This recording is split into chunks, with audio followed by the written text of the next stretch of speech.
The following is a Comfortably Zoned Radio Network production. Hi, everybody, and a very pleasant good evening to you wherever you may be. This is Comfortably Zoned Radio, and you're listening to the 50s, when bums and jints walk the streets of New York. I'm your host, Peter Trunk, and my co-hosts are Ron Rabinoviz and Ralph Tyko. Ralph, how are you? I'm very good. I brought you a great Dodger guest tonight, you two Dodger fans, you. All right. I'm Fred looking forward Wallin to it. Ronnie, how you doing, Ronnie? I'm doing great, Peter. I'm doing great. All right, I'm going to give it back to Ralph. And Ralph, you're going to, if you will, be so kind, introduce our special guest on tonight's broadcast. Well, I am, and I brought him in because a lot of folks in the audience wonder, you know, when Jints and bums walk the streets of New York, that was before they now walk the streets of California. And we wanted to give a little update. They've been gone a while now. A while. We thought we'd, I'm the only Giant fan around here, but Ronnie and Peter are Dodger fans. They still keep up with the Dodgers in L.A., and we have an insider. He, at one time or another in his career, did the pre- and post-game show for the Dodgers in L.A. back in the 80s. Fred Wallin, welcome to the Comfortably Zoned Radio Airwaves. And Fred Wallin, but that's fine. Yeah. Okay. We've done that. You can call me Tyko or Tyko, so I understand where you're coming from. No, love the Dodgers since the age of 5. All right. Talk Dodger ball, guys. You're in great hands with each other, a bunch of fanatics. Okay, Fred, I'm going to ask the first question. Peter Trunk here. How did you get involved? Did you love the Dodgers before you got into radio, or did you fall in love with the Dodgers after you got the gig? How did that work? I was 5 years old. The last year the Dodgers were in Brooklyn, 1957. My dad had been a Cubs fan, but when Jackie Robinson joined the Dodgers, like thousands of others, he became a Dodger fan. And he put me in front of the TV screen, and he says, "They're the best player in baseball." And it was Duke Snider. And I swear the next pitch he hits a home run. So I fell in love with Duke Snider in 1957. I've got a picture of him as we do this show today. And he was my favorite Dodger of all time, and I've met him a few times and took him to, interviewed him on what was called FNN Score, which was, we followed FNN, the stock market, and we followed it every night of the week, and we had Duke on a couple of times. And my second favorite Dodger was Sandy Koufax, and I remember the one time, and I don't know if you guys ever remember this, but of course after the 62 season, Duke went to the Mets, and then in 64, he came back for the Giants, believe it or not. Yeah. And there was a game when the Dodgers had run out of right-handed pinch hitters, and Koufax, the Giants had run out of right-handed pinch hitters, and Koufax was pitching for the Dodgers, and Snyder was up against Koufax. And wow. And the story is, I don't remember the game, but Duke reminded me 25 times, Sandy was laughing so hard on the mound that he walked him on 4 pitches.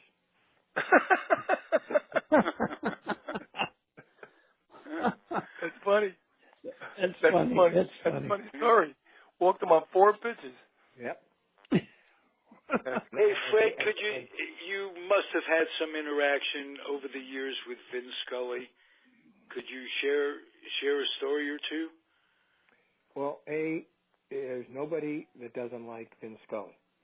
Right. I firmly believe, and again, I grew up and I heard your Mel Allen and I growing up, and I heard them all. The Chick Hearns out here, the Johnny Most in Boston. Believe me, I've heard them all. I believe the best all-around announcer, baseball and anything else, was Vin Scully. And absolutely. Got it started at the age of 21. Red Barber gave me the opportunity. Didn't retire to the age of 88 last year, and I miss him. Not that anybody in Los Angeles can watch the games anyways, because unless you have Spectrum Time Warner, 60% of the people in Los Angeles to Las Vegas are blacked out. Unless... Isn't that terrible? It's terrible. Unless you know secrets. And I got a next door neighbor who's an electronics genius, so I can watch the games. But most normal people cannot watch the games in Los Angeles. Wow. That's great. That's fun. So, Well, Fred, did wasn't you, it true that were in you- Vince Scully's last year of broadcasting, the majority of baseball fans didn't get to hear him because of that disagreement between Time Warner? At least 60%, not just in Los Angeles, all the way to southern Nevada, all the way up to Las Vegas. Unless you have Spectrum Time Warner, the Dodgers picked up a lot of money. There's no question about that. Billions of dollars, $8 billion over 25 years. But they thought, I think, that Time Warner Spectrum would make a deal with all the companies like DirecTV, Dish, and all the rest. But they made a deal with nobody. And then, of course, Spectrum bought Time Warner and made no changes. Every year they say we're working on it. And my firm belief is, I think they're asking like $5 a person, or $5.95, and I think that's too high. So in this case, even though DirecTV is too expensive, I'm on DirecTV's side. I think the Time Warner Spectrum people are asking too much to carry the club. Sure. It sounds like. Fred, let me ask you a question. Did you were out the air for other than sports? Were you a broadcaster? Yeah, I've done a lot of political shows. In L.A.? In L.A.? Yeah, I've done a lot of political shows. I've done national political shows, and I've done a million national sports shows. Right now I'm on Sports Byline on the weekends, XM 203, Sirius 214, Sports Byline, SB Nation, and all the apps. Sure. At 10 p.m. Friday nights and some Saturday nights, you can listen to us if you were so inclined. That's Pacific Daylight Time, and you guys, of course, in the East. But no, we have a lot of fun, and you like to keep your hand in it, after all these years, because it's a kick to do shows like this. Yeah. Oh, Fred, we love having you. What as a kid inspired you to do this as a career? Both of my brothers are attorneys. All my relatives are attorneys. I have no excuse except the fact that when I was 12 years old, I started calling the talk shows KABC in Los Angeles, and I lived in Culver City, and KABC was in Los Angeles, and the producer took a liking to me, even though the guy on the air, the producer said, come on down and watch us do the shows, and I fell in love with radio, and when I was in college, they hired me as a producer at KABC, believe it or not, and so even though I had taken the law school test and everything, I didn't go to law school, and I went into radio, and, it's been a long time. That's great. Did you get encouragement to go your own way from your family, or did they kind of pressure you? Oh, no. No. My mother and dad, whatever I did, they were quite fine with, and again, my brothers went on to law school. They were fine with that. They never pushed us. Do what you want to do, and we, of course, all went to college and the whole thing. And no, my parents. My dad again was a Dodger fan, so of course, obviously, when I was working for the Dodger station, KABC in Los Angeles, I guess he enjoyed that, and. And my mom. Hey, Fred, I want our co-host Ron Rabinoviz to tell you his Jackie Robinson stories. He grew up. Jackie was his dad's friend, and befriended him when he was a little boy. Ronnie, you want to tell Fred a little bit about that? Yeah, we were friends all the way. We were friends all the way up until he passed away in 1972. And Jackie used to write me letters. I have all these handwritten letters from him. He also was at my 10th birthday party singing happy birthday to me. Did he have a good voice? He sent me a telegram when I graduated from high school. And we were very, very, very close friends. He was a great guy. I met him in 1953 in Milwaukee. I grew up in Sheboygan, Wisconsin. And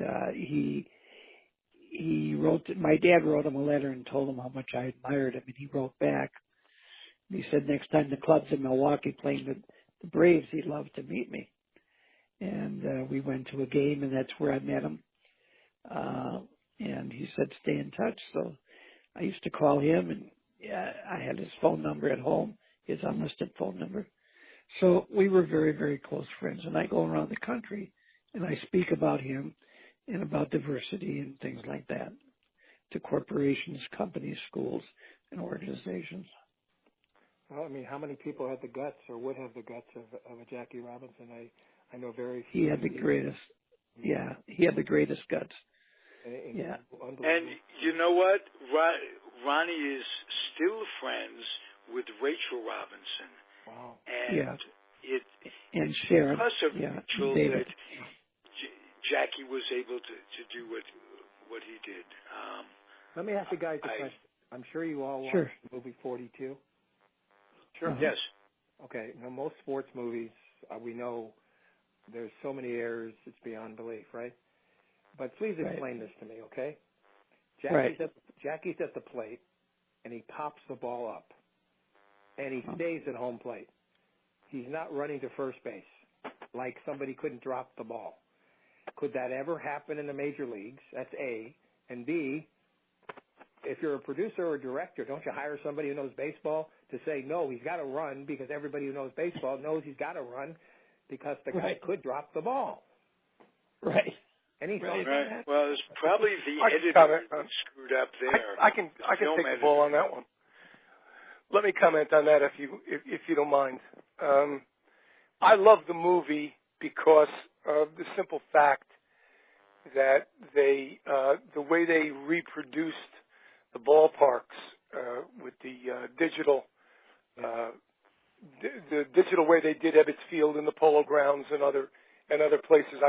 I was mesmerized. I thought it was fantastic. But as you said, Fred, Hollywood has always taken artist license and worse during baseball films. This one is no exception. Not only did they have him pop the ball up and not run, when he hit the home run, he watched it like Reggie Jackson, which never happened. Yeah. Never happened. Great point. They also have him. They also have Jackie. They also have Jackie hitting the home run to beat the Pirates, and the Dodgers clinched the pennant. That never happened. The Dodgers clinched the pennant while they slept in their beds because the Cardinals lost in Chicago, or the Cubs beat St. Louis in St. Louis in a night game, which in Brooklyn would have been past midnight, and that eliminated the Cardinals. The Dodgers were idle that day. The Dodgers clinched the 47 pennant being idle and the Cardinals losing. So a lot of things that they did in that movie were incorrect, and they did it for the younger, I don't know, maybe for the younger people. They think we're all dead. The older guys who remember all that stuff, they probably think we're all in our graves or something, and they could do anything they want. But even the greatest baseball movies, Fred, if you allow me just to comment, widen my comment a little more, even the great ones have glaring mistakes. Shoeless Joe Jackson batting from the wrong side of the plate. Right. They just, it goes on and on. It's just, they make unbelievable. I used to say to Linda, that's my wife, I used to say to Linda, these movies are great. I wish someone would get in touch with me and not even pay me. They don't have to pay me a penny. Just let me sit on site and correct all the things that they're going to do or say that are wrong. And I'd be happy to do that just because of my love for baseball. I'm not even going to make. The Dodgers in particular, of course. Now, the uniforms. Let me get back to the uniforms. When you see 42 again, or you see a trailer of 42, or even still pictures of 42, with the Jackie Robinson actor, who, by the way, just hosted Saturday Night Live this past Saturday night. Bozeman. Chadwick Boseman. Bozeman. Yeah. Yeah. His Dodger uniform, the script Dodgers on the front, although it's nice and flannelly, just like they're supposed to be nice and flannel, and no red number underneath because that only came in 1952. The script Dodgers is a full inch, maybe an inch and a half or 2 inches too low on the blouse, on the jersey. On the Now, jersey. you might be rolling your eyes, but the next time you see a picture of Chadwick Boseman in his Dodger uniform, you'll notice it, and it'll become glaring to you how low it is. It goes across his belly almost instead of his chest. That was another bad move that they did. Another thing I thought was that in Cuba, they went to spring training in Cuba. Yeah. Yeah. And in the movie, they didn't have him in Cuba. That's right. They had him in Florida. You're 100% correct. Yes. Right. Yeah. The saddest part of error is human. The saddest part of the movie to me, but you know what? The saddest part of the movie to me, Fred, was they had to keep it PG-13. So all the abuse you saw was nothing compared to what he went through. It was 100 times worse. 100 times worse. Oh, yeah. Again, he was standing alone. There's, Yeah, that's right. And I did read a lot of stuff about Ralph Branca, and he supported him. But I mean, most of the players on his own team didn't support him. And that's right. The Reese thing was partially true, and maybe partially not. As far as did he run over from shortstop to first base? I don't know. Everybody says he did. Everybody else says he didn't. I don't know what the case, but I mean, he was alone. There's something else very interesting about Pee Wee Reese, and we've talked, Peter and I, over the years about the support that he was afforded. Pee Wee was brought up in the most racially tense of times, in the worst. We're talking about Kentucky. These are cracker people. How much of his belief system was portrayed accurately over the years by a lot of things? Peter, why don't you speak to that? Well, there's an old story that has been told by people way deeper into the Dodgers and official knowledge, if you want to call that, than I will ever possess. But there's one story that has two completely 180-degree differences, and that is when Reese was a youngster, his father took him to a tree in Kentucky, and he pointed to the tree, and he says, "That's where we hang those N-words. Because when they get uppity, that's what we got to do. We got to hang them right there." The other story is the same story, but 180 degrees different, where Reese's father brings him there and says how horrible and terrible this tree is, because this is the tree where the racists hung the black folks from. Wow. So, and that story's been told by people that allegedly knew Pee Wee Reese. I never knew Pee Wee Reese, but that story's been told both ways by people who knew him and knew him well, teammates, ex-teammates, former teammates, and we don't know which one is true. So when you talk about that other story that everyone knows about, right, or thinks they know about, where Reese actually in Cincinnati came over and draped his arm around Jackie's shoulders and stared into the Cincinnati dugout to the amazement of the Redlegs players, that story's been sworn to by teammates such as Rex Barney, who swears it happened, but it didn't happen in 47, it happened in 48, and he swears it didn't happen in Cincinnati, but it happened in Boston against the Braves. And people like Jackie's own wife swear that it never happened. Wow. And in Jackie's book, in one of Jackie's books, he says it happened, and in another Jackie's book, he says it didn't happen. So, here are the stories that I believe, and you can ask me why I believe them, and I'm not going to be able to give you a good answer. I'm going to have to give you a terrible answer. It's just the way my mind works. I feel of those two stories, I feel, number one, that Reese never draped his arm around him like that on the field. I feel that story is apocryphal. And I also feel that the story where Reese's father brings Pee-wee to the tree and tells him, this is where we hang uppity N-words, I believe that to be truth, not the one where he brings them and says, this is the terrible tree where they hung black people from and you should never think that way, blah, blah.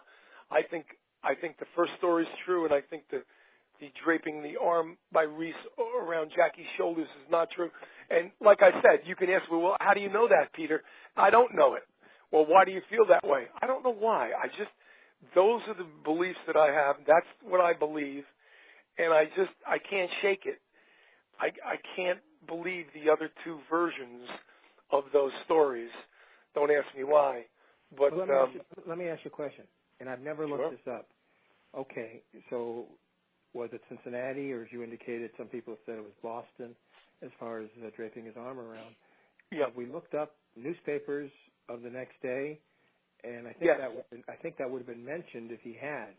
So if we can find the date, do that. If we could find the date that the guys were talking about, maybe we could check it. Hey, people have gone further than that, Fred. People have gone through all of the newspapers, the sports sections of the entire 1947 season in both Cincinnati, all of their newspapers at the time, in microfilm, and in Boston, and in Brooklyn, and cannot find that story. Wow. I wonder if they checked the black newspapers and the black people, journalists that followed him. The black press, I believe they did. But someone about 5 or 7 years ago actually reported on the results of that, and they found nothing. Wow. Interesting. They found no indication at all. Yeah, I mean, I obviously I hope, because I grew up watching Pee-wee with Dizzy Dean on the CBS Game of the Week. Yeah, so right. I heard that story. I did too. I was always hoping that story was true.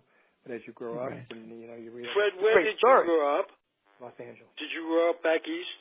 No, here, L.A. Oh, in L.A. Right. Okay. Huh. Great. Do you remember when the Dodgers actually came from Brooklyn to L.A.? Not only that, they came in 58 and 59.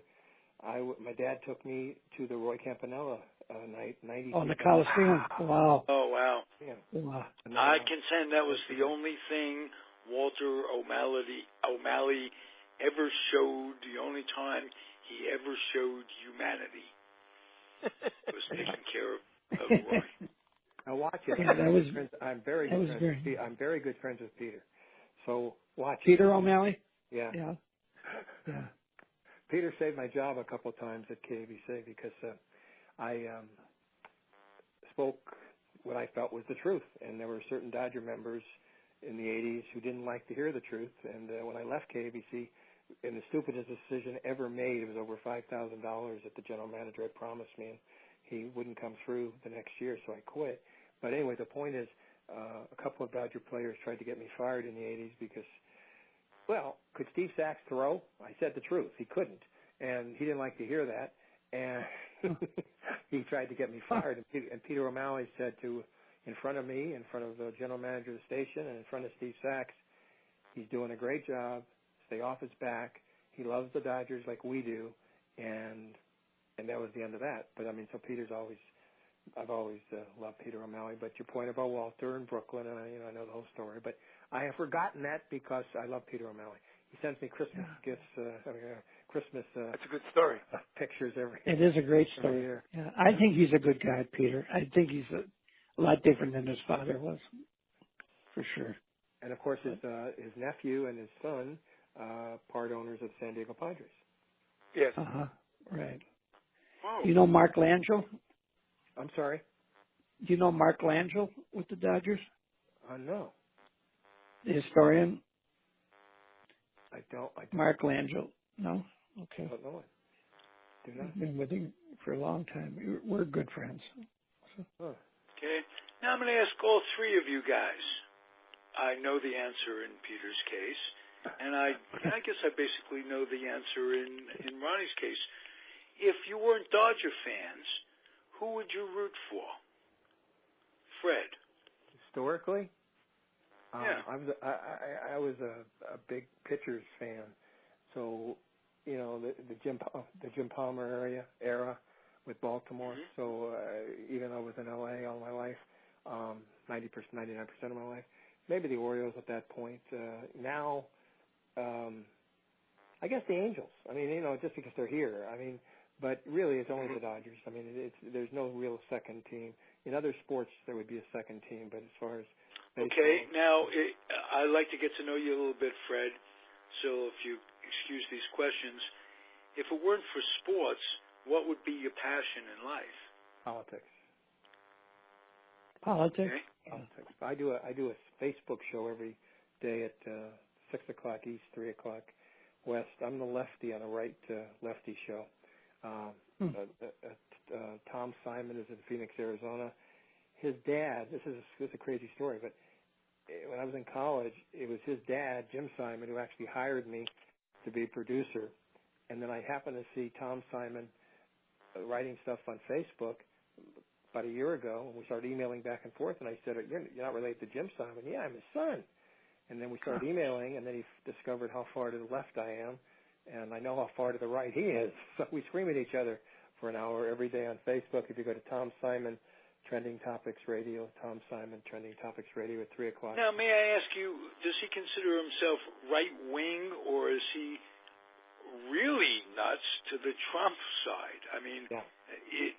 Right-wing and the traditional right-wing isn't as deplorable as it's depicted in today's life, where it's just gone so right-wing. But on the other hand, my grandmother, are you ready for this? Dated Leon Trotsky before she married my grandfather. My great uncle was Leon Trotsky's tailor, and the old joke in our family was the reason that Stalin's people were able to kill Trotsky in Mexico is because my great uncle Taylor, who was a tailor, and the zipper wouldn't open on Trotsky's jacket, so he couldn't get his gun out. So that was an old family thing. I don't know if it's true. So as far as Tom is to the right, I'm on the other side. I like the side you're on, believe me. Yeah, you should feel at home here, Fred. We're all lefties here. You sure should. You sure should. Yet there are folks, even on our network, that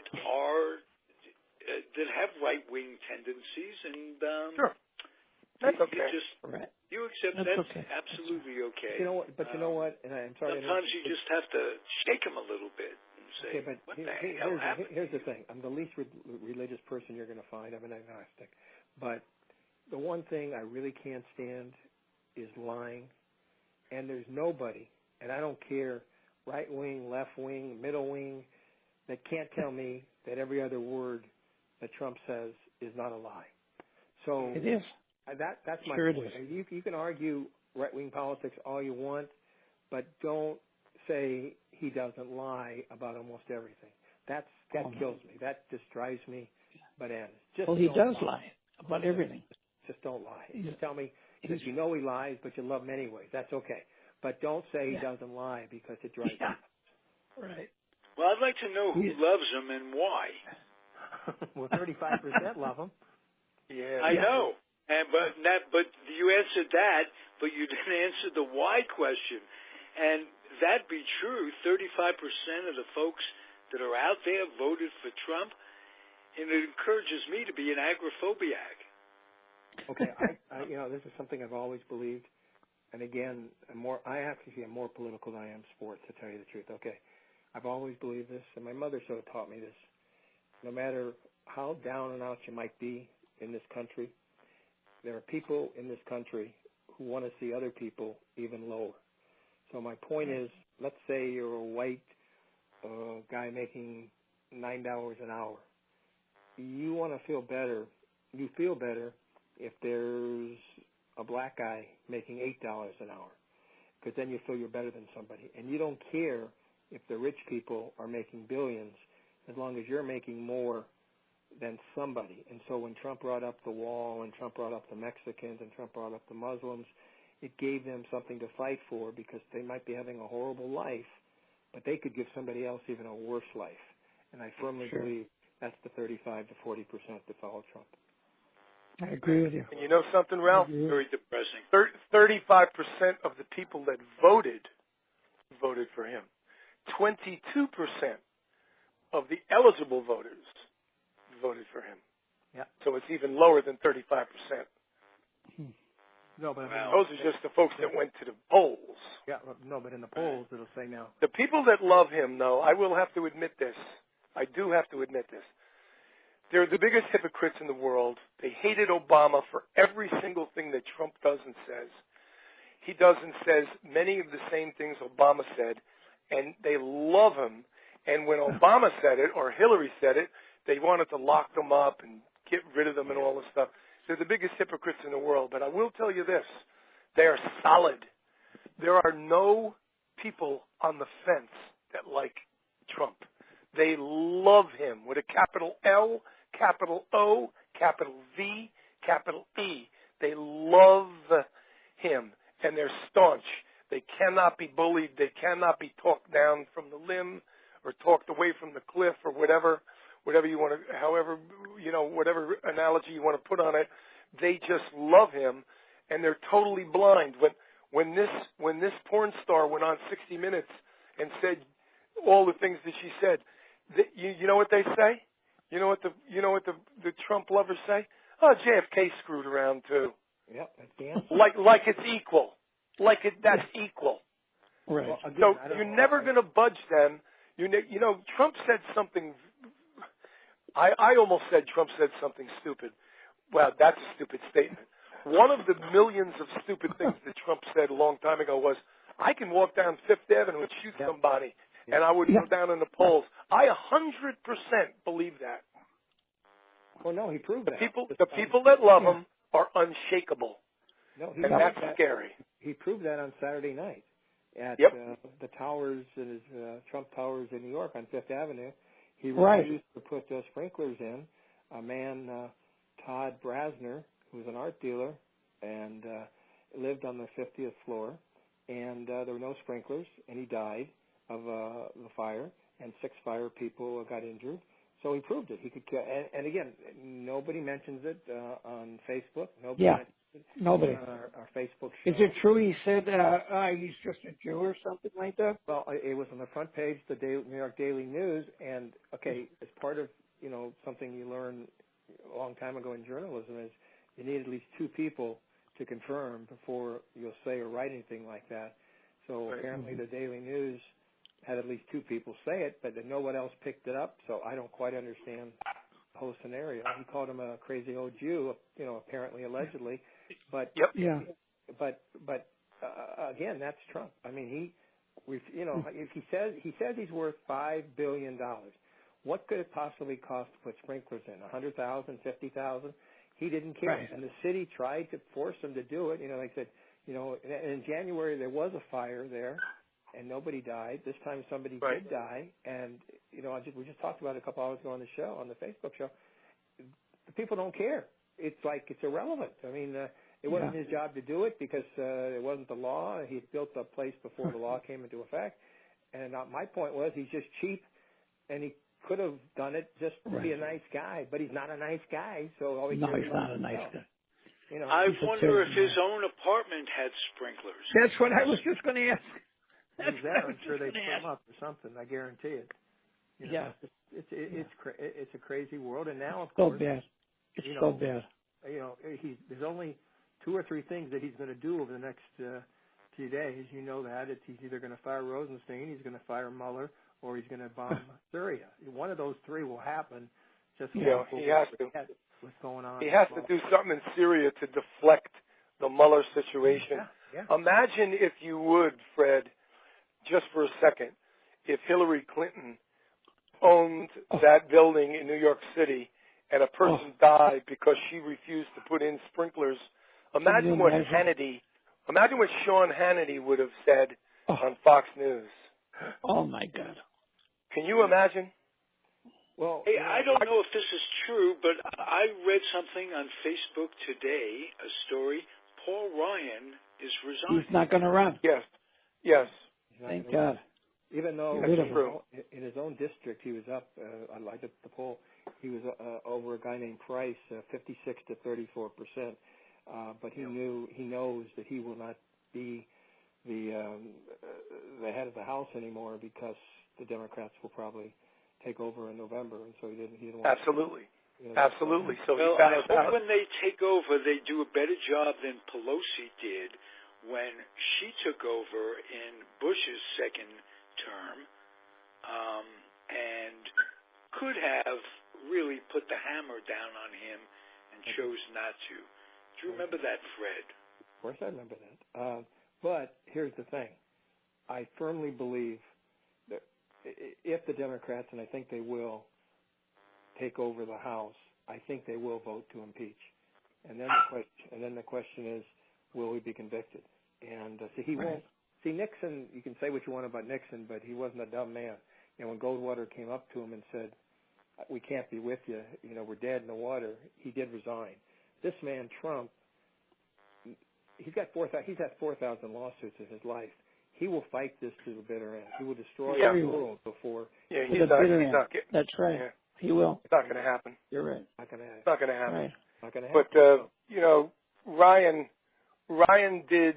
Ryan did what all cowards do. He saw the writing on the wall. Yeah. He made up a story, made up some bullshit story, and crapped out. Ryan is a loathsome, spineless, terrible, amoral, anti-American, misogynist, obstructionist, privileged hypocrite. He should burn in hell forever, even though I don't believe in hell. Well, you say that, and it's all true, but I think Pence is even more dangerous because Pence has a religious thing going that is just not that, as George Carlin said, it's all bullshit and it's bad. But stuff about Ryan. His parents. Yeah, please. Rich. He went to college on a federal grant, and obviously his whole career has been destroying anything that a poor person has, and make it harder to get unemployment insurance, make it harder to get food stamps, make it harder to get this, harder to get that. Right. Yeah, his family lived on that, and that made that makes my attitude toward Ryan, very, very upsetting. If he had been born, if he hadn't accepted it, and he did his entire, young life, and now he's worried about other people accepting it to make himself look good politically in the right wing. First name that came to mind when you said that was Roy Cohn. Yep. Yeah. Same kind of hypocrisy, am I right? Yep. That's right. Sir.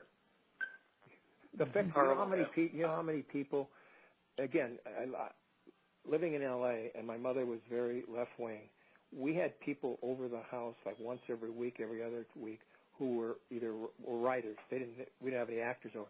Well, we had blacklisted writers over the house in the late 50s and the early 60s. So I got into politics at the age of 5, honest to God.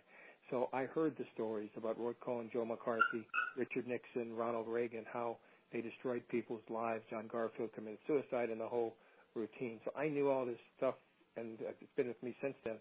So it's like, Roy Cohn was a guy who, there's other things about his past and his background, but I mean, just from the point of view of how he hurt people, he hurt people. Yeah. He destroyed their lives, and he didn't care.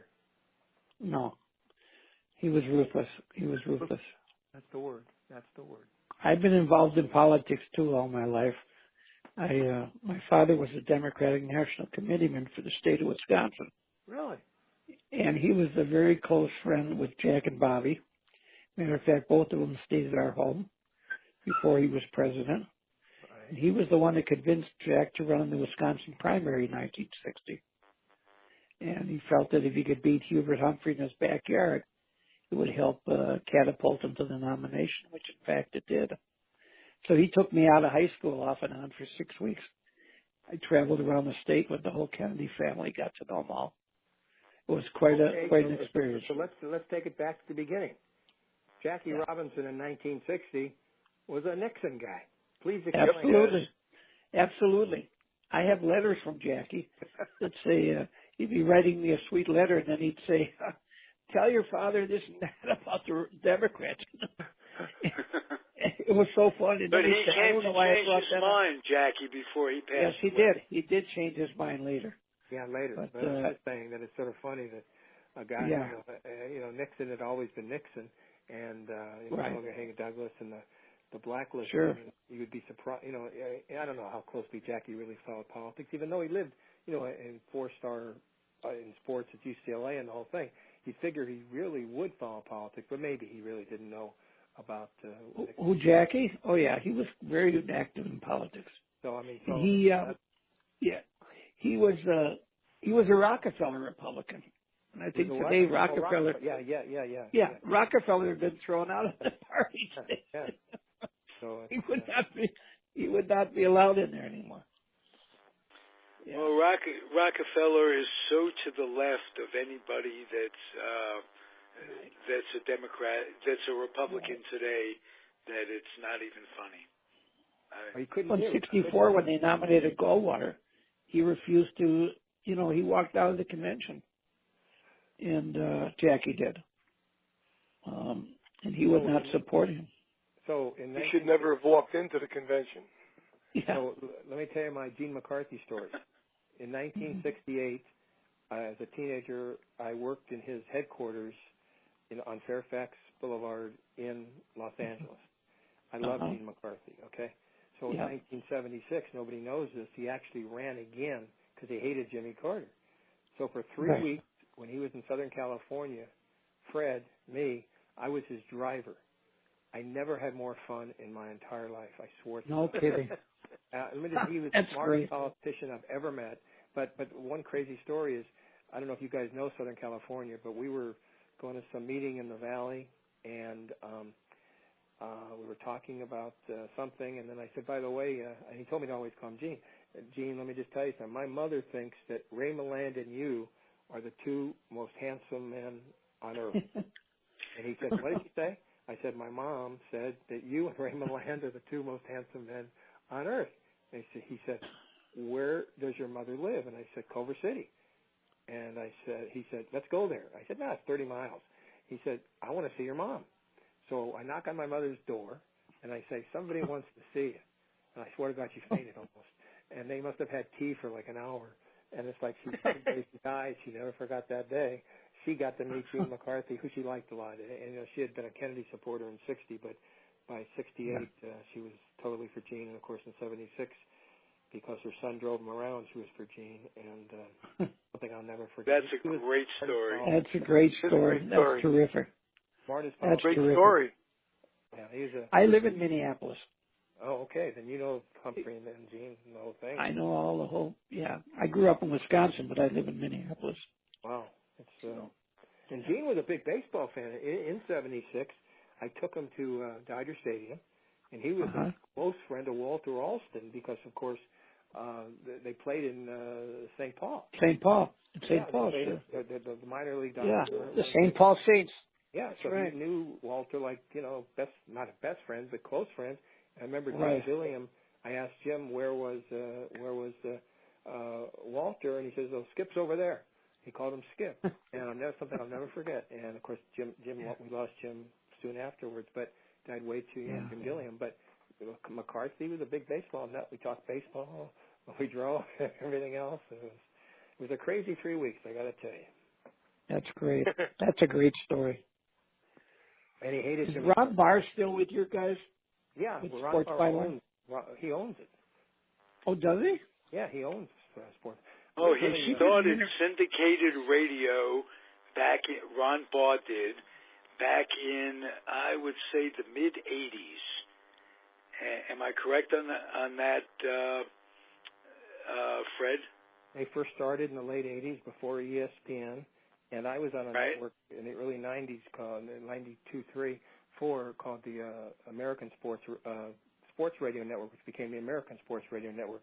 But actually, Sports Byline was in front of ESPN as far as starting the syndication thing, and the people are still there. Darren Peck was there then, and he's the president now, and Ron Barr was one of the owners then. He's one of the owners now. Lee Steinberg was one of the original backers for Oh, really? Sports bar. Yeah. I met Lee. Yeah, I met Lee at the Super Bowl this year. Nice, really a nice guy who's gone through hell too, because I think he's a great guy. You know, great agent. Then he had some problems with alcohol, and then he's been 8 years now, I think, on the sunny side of the street, as he put it a couple of days ago on Facebook.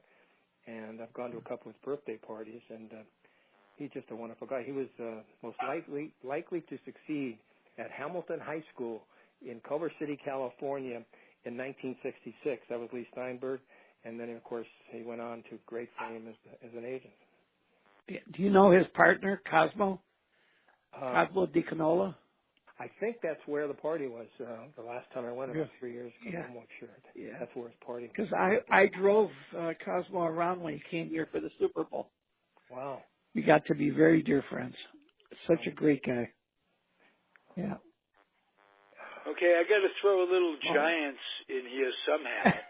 So if you would, Fred, if you would be so kind to tell me a story about from your past, something that comes to mind about the great Giant-Dodger rivalry that was continued on the West Coast. I'm up in Northern California, grew up in New York, so I came out here soon after they did.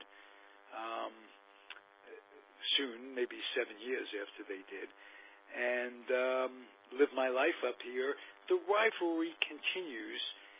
What fuels it? And give me a story from your journalistic past that talks to that, if you would. You know, there was a period when the Dodger-Giants had not the biggest rivalry with the Dodgers.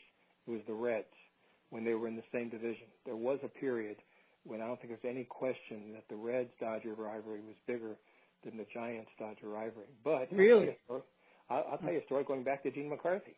1968, I was at the Gene McCarthy headquarters, June 4th, 1968, the primary, and I was at the Beverly Hills Hotel as a teenager, and I had a transistor radio, and Don Drysdale was pitching against the Giants, the fifth or the sixth shutout games, you know, at that point the all-time record, and that was the game they played the Giants, and that was the deep thing.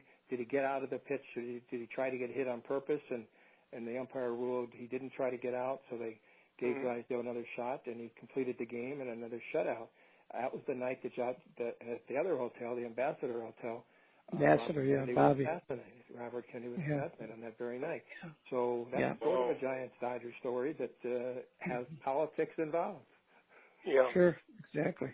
Perfect way to end a great segment. Fred, I hope you'll come back. Oh, this has been fun. I got a hunch there are actually 3 other people as old as me still alive. So I didn't know that existed. So, and my wife alive is definitional, Fred. That's a good point. My wife will say that too about me. Okay. Fred, are you on Facebook? Yeah, of course I'm on. Is it Wallin? That's where I met Fred. Yes. Okay. And all right. I've seen Rob, I think, on Facebook, and and I'm on again. If you ever get a chance, 6 o'clock Eastern time. It's actually about 6:10 Eastern time. And Fred, how is a show like that produced on Facebook? Is it through Skype or? Well, you know, it's just I'm technologically not very adept. Let's put it that way. But tell me about it. Tom can push. Tell me about mine. Yeah. So how do you do it? Tom pushes a button on his iPhone, and he can get on, and then he can invite me or anybody else he wants to come on. So he invites me every day, and everybody else emails, and then we read the emails and we scream at each other because he still likes Trump. And he said today, I swear to God, I know we got to go. He said today that we got to go into Syria and bomb the hell out of them. And then I said, listen, I read a couple of articles from professors at MIT who swear that Assad could not have dropped those chemicals because those chemicals did not come from the air, they came from the ground. He says, well, God's on our side. We've got to kill that man, and we have to attack Syria. And I said, who the hell are you to say your God is right There are Muslims, there are Hindus, there are everybody else out there. Anyway, that was our argument. If you ever get a chance, I hope you to listen, and I'd love coming back to this show. It was a lot of fun. That'd be great. Thank you, Fred. We'd love to have you. Thank you guys very much.